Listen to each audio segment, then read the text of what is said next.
সবচেয়ে আশ্চর্যজনক কথা হলো এই যে আপনি যেই সম্পদের জাকাত দিচ্ছেন না সেটা হলো অপবিত্র। সেটা কি? অপবিত্র। ইন্নাল্লাহ তাইয়্যিব, আল্লাহ হলেন পবিত্র। লা ইয়াকবালু ইল্লা তাইয়্যিবা, আর আল্লাহ পবিত্র ছাড়া কিছু কবুল করেন না। 18-29 কেজি ধানের যদি 20 ভাগের 1 ভাগ বাহির না করে ওই ধান খেয়ে ওই চাউলের ভাত খেয়ে যদি আপনি সালাতে দাঁড়ান, সালাত আর কবুল হবে না। বোঝা যায়নি মনে হয়? আপনি কি সম্পদের জাকাত, আপনি কি ফসলের রসুর বাহির করেন?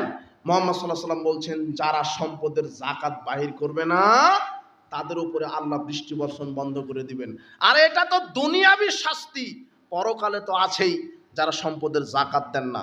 আপনি কি বুঝতে পারলেন যে যারা সম্পদের জাকাত দেয় না তাদের বিচার মাঠে কত ভয়াবহ শাস্তি? আল্লাহ সুবহানাহু ওয়া তাআলা যাকাত ভিত্তিক অর্থনীতিকে হালাল করেছেন, সুদকে হারাম করেছেন, অথচ শয়তান যাকাত ভিত্তিক অর্থনীতি বন্ধ করে দিয়েছে আর সুদ ভিত্তিক অর্থনীতি সমাজে চালু করেছে।